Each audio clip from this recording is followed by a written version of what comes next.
আসসালামু আলাইকুম বন্ধুরা, কেমন আছেন? আশা করি অনেক ভালো। আমি ডাক্তার ফাইজুল হক, পড়াশোনা করেছি হোমিও, ইউনানি এবং আয়ুর্বেদিক মেডিসিন নিয়ে। আমি একজন বিকল্প ধারার চিকিৎসক, সাইকোথেরাপিউটিক কাউন্সিলিং এবং cognitive behaviour therapy for depression এ বিষয়ে শিক্ষা গ্রহণ করেছি ঢাকা ইউনিভার্সিটির ক্লিনিক্যাল সাইকোলজি ডিপার্টমেন্ট থেকে। বন্ধুরা, আমার ভিডিও যারা দেখছেন, আশা করি আপনারা একা একা ভিডিও দেখবেন অথবা হেডফোন ব্যবহার করবেন, কারণ ভিডিওতে আমরা এমন সব বিষয়ে আলোচনা করব যা আপনার পাশে থেকে যদি কেউ ভিডিও দেখে আপনি বিব্রত হতে পারেন। এই ভিডিওটি বাচ্চাদের জন্য না, এই ভিডিওটি প্রাপ্তবয়স্কদের জন্য। আজকে আমরা কথা বলবো টিএমএস নিয়ে। TMS, traumatic masturbatory syndrome.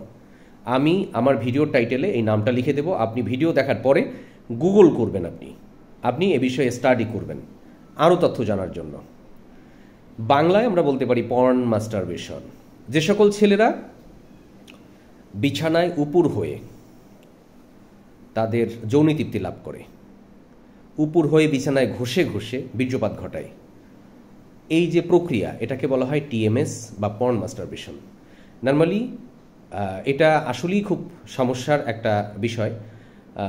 যারা দীর্ঘদিন এই প্র্যাকটিসটা করেন তাদের অনেকগুলো প্রবলেম হয়। এর ভিতরে সবচেয়ে বড় যে প্রবলেম হয়, তারা বিয়ের পরে দেখা যায় ফিজিক্যাল রিলেশনের সময় তাদের অর্গাজমের যে ফিলটা, তাদের চরম পুলক বলতে যেটা বোঝায় ভালো লাগাটা, এই ভালো লাগাটা তারা পায় না। অনেকে বলে যে আমি ফিজিক্যাল রিলেশন করছি কিন্তু আমার কোনো অনুভূতি হচ্ছে না বা ভালো লাগার ফিলটা আমি পাচ্ছি না। অথবা তাদের লস অফ লিবিডো বা যেটাকে আমরা বলি আগ্রহের অভাব হতে পারে।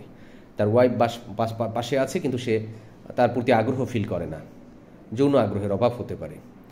এমনকি কারো কারো ক্ষেত্রে ইরেকটাইল ডিসফাংশন হতে পারে। আমাদের ব্রেন এটাকে নিয়ে নেয়, ব্রেন মনে করে, অবচেতন মন মনে করে যে এইটাই মনে হয়, এই বিছানায় উপুর হয়ে ঘষে বীর্যপাত ঘটানোটাই মনে হয় স্বাভাবিক যৌন আচরণ। এজন্য সত্যিকারের যৌন আচরণ বডি বা আমাদের ব্রেন সহজে গ্রহণ করতে পারে না। এর ফলে যারা নতুন বিয়ে করেন তাদের প্রিমেচুয়ার ইজাকুলেশন বা দ্রুত বীর্যপাতের সমস্যা হতে পারে, এবং এর ফলে আপনার ইরেকটাইল ডিসফাংশন হতে পারে বা ইডির সমস্যাটা হতে পারে। যৌন আরও বেশ কিছু প্রবলেম, যেমন সাইকোসেক্সুয়াল ডিসফাংশনের ক্ষেত্রে হতাশা চলে আসতে পারে, বিয়ের অনীহা চলে আসতে পারে। তার দেখা যায় যে এই শুধু বিছানায় ঘষে ঘষেই সে বীর্যপাত হলে তার মধ্যে একটা পুলক আসে, ভালো লাগা আসে, স্বাভাবিক যৌনাচারে সে ভালো লাগা হারিয়ে ফেলে। এরকম আরও অনেকগুলো সমস্যা হয়। তা আপনাদের যাদের এই প্র্যাকটিসটা আছে, আমি চাই যে আপনি ভিডিও দেখার পরপরই কয়েকটা কাজ করবেন। এক নম্বর, আমার ভিডিও দেখার সাথে সাথে এটা বন্ধ করে ফেলবেন। এই অভ্যাস না, এটা বদভ্যাস, একদম বন্ধ করে ফেলবেন। যারা মাস্টারবেশন করতেছেন হাত দিয়ে, সেটা ভিন্ন একটা প্রেক্ষাপট। তার চেয়ে এটা 6.66, কোনো গবেষণায় 6.5, এত বেশি এটার ঝামেলা। হ্যাঁ, এটা ক্ষতির দিকটা। নর্মালি আমরা বলি কি, স্বাভাবিক মাস্টারবেশনে শারীরিক ক্ষতি হয় না, হারাম।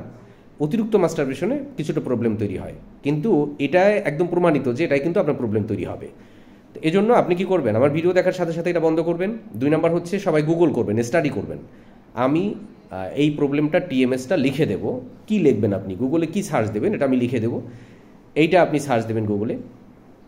আর অবশ্যই এক্সারসাইজ করবেন, টেনশন ফ্রি থাকবেন, রিল্যাক্স থাকবেন, প্রচুর পরিমাণে সিজনাল ফল খাবেন, বিদেশি ফল না, আমাদের যে সিজনে যে ফল পাওয়া যায় প্রচুর সিজনাল ফল খাবেন। 30 মিনিট করে জগিং করবেন, ঘুমাবেন, রাত জাগবেন না। অনেক সময় রাত জাগলে ঝামেলা আছে। সর্বনিম্ন 6 ঘন্টা, সর্বোচ্চ 7 ঘন্টা ঘুমাবেন, এর বেশি দরকার নেই। রাতের ঘুম রাতে ঘুমাবেন। আর খুব বেশি সমস্যা হলে অবশ্যই একজন চিকিৎসকের পরামর্শ নেবেন। তবে আপনি যদি গুগলে যদি এটা সার্চ দেন, নিজে স্টাডি করেন একটু, তাহলে এ থেকে পরিত্রাণের উপায়গুলো আপনারা জানতে পারবেন। যেহেতু আমাদের ভিডিও ছোট করতে হয়, এজন্য আমরা এত বিস্তারিত বলতে পারতেছি না। অনেক ভালোবাসা যারা ভিডিও দেখছেন।